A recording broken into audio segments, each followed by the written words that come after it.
தந்தை, மகன், தூய் ஆவியாரின் பெயராலே ஆமேன். ஆன்ம வழிகாட்டி டிசம்பர் மாதம் 22ஆம் தேதி திங்கட்கிழமை. திருவருகை கால நவநாள் ஜெபம்.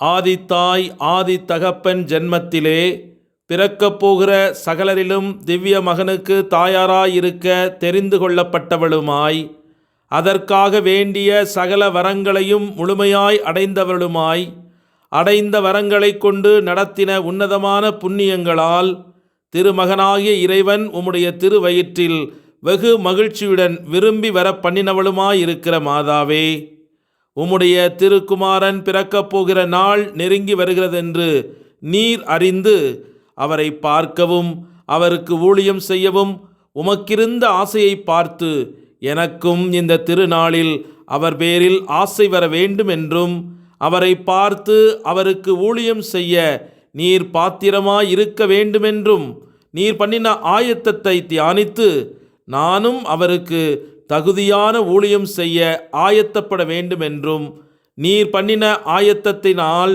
உமது பேரில் திவ்ய குழந்தை பட்ட மகிழ்ச்சி ஒரு காலம் என் பேரில் அவருக்கு வரக்கூடாதிருந்தாலும், எப்படியாகிலும் நான் இந்த திருநாளை கொண்டாடுகிறதில் உம்முடைய திருமகனுக்கு என் பேரில் குறைவராமல் மகிழ்ச்சி வர செய்ய வேண்டுமென்றும், நான் செய்யப்போகிற ஜெபத்தை உம்முடைய திருப்பாதத்தில் வைத்து என்னுடைய கருத்து வீணாய் போகாதபடிக்கு நீர் காது கொடுத்து என் மன்றாட்டை கேட்டருள வேண்டுமென்றும் உம்மை மன்றாடுகிறேன். ஆமேன். எமக்கு சட்டம் இயற்றி ஆளும் இம்மானுவேலே, மக்கள் எதிர்பார்த்து காத்திருக்கும் மீட்பரே, எங்களை மீட்க வந்தருளும் சுவாமி வந்தருளும். லூக்கா நற்செய்தி 1ஆம் அதிகாரம் 47வது இறைவார்த்தை. ஆண்டவரை எனது உள்ளம் போற்றி பெருமைப்படுத்துகின்றது, என் மீட்பராம் கடவுளை நினைத்து எனது மனம் பேறு வகை கொள்கின்றது. இது கிறிஸ்து வழங்கும் வாழ்வுதரும் நற்செய்தி. கிறிஸ்துவே உமக்கு புகழ். சிந்தனை. உனக்கும் பெண்ணுக்கும் உன் வித்துக்கும் அவள் வித்துக்கும் இடையே பகையை உண்டாக்குவோம். அவள் உன் தலையை நசுக்குவாள், நீயோ அவளுடைய குதிங்காலை தீண்ட முயலுவாய் என்றார். தொடக்க நூல் புத்தகம் 3ஆவது அதிகாரம் 15வது இறைவார்த்தை.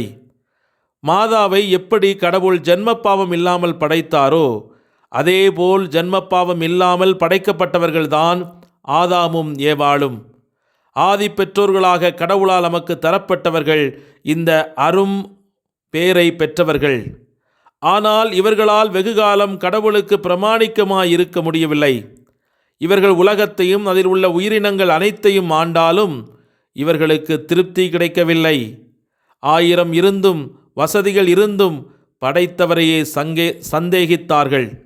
தினமும் கடவுளோடு பேசி அவரோடு வாழ்ந்த அவர்களுக்கு கடவுள் மேல் விசுவாசம் இல்லாமல் போனது. சாத்தான் வஞ்சித்தாலும், என்னதான் கடவுளை பற்றி இல்லாதது பொல்லாதெல்லாம் சொல்லிக் கொடுத்தாலும், எங்களை படைத்து பராமரித்து எங்கள் தேவைகளையெல்லாம் தரும் கடவுள் நல்லவர், நேர்மையுள்ளவர், தூயவர். அவர் பேச்சை நாங்கள் தட்ட மாட்டோம், போ அப்பாலே சாத்தானே என்று இவர்களால் சொல்ல முடியவில்லை.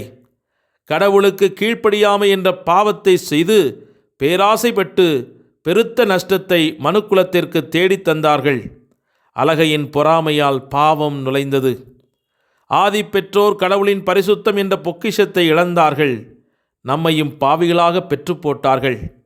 ஆனாலும் உலகில் எப்போது பாவம் நுழைந்ததோ அப்போதே கடவுளின் சிந்தனையில் உதித்தவர்தான் நம்முடைய அன்னை கன்னி மரியாள்.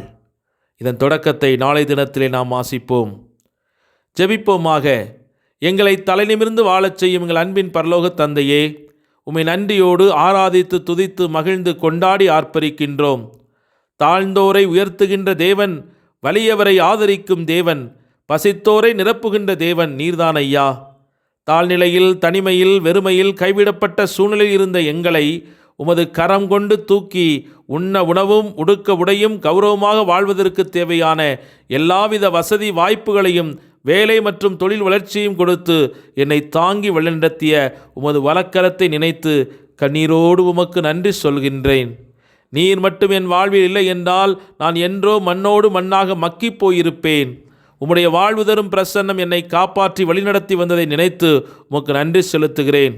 இன்றைய நாளிலும் உம்முடைய பிரசன்னத்தால் என்னை தாங்கி அனைத்து ஆபத்துக்களிலிருந்தும் விபத்துக்களிலிருந்தும் சாத்தானுடைய சொல்லடிகளிலிருந்தும் எங்களை காப்பாற்றி நாங்கள் அவமானம் அடையாதபடி தாழ்ந்து போகாதபடி எங்களை தற்காத்து எல்லா நிலைகளிலும் உயர்த்தி எங்களை அழகு பார்க்க வேண்டும் என்று எங்கள் ஆண்டவராகிய கிறிஸ்து வழியாக உம்மை மன்றாடுகிறோம். ஆமேன். ஆண்டவர் உங்களோடு இருப்பாராக, உம் ஆன்மாவோடும் இருப்பாராக. எல்லாம் வல்ல இறைவன் தந்தை, மகன், தூய ஆவியானவர் உங்கள் அனைவரையும் நிறைவாக ஆசீர்வதித்து புனிதப்படுத்தி அவருடைய அன்பு கரத்தால் உங்களை வழிநடத்தி உங்களை உயர்த்துவாராக. ஆமேன். இயேசுவுக்கே புகழ், இயேசுவுக்கே நன்றி. மரியே வாழ்க. இயேசுவின் இரத்தம் ஜெயம். மாரநாத்தா, ஆண்டவரே விரைந்து வாரும்.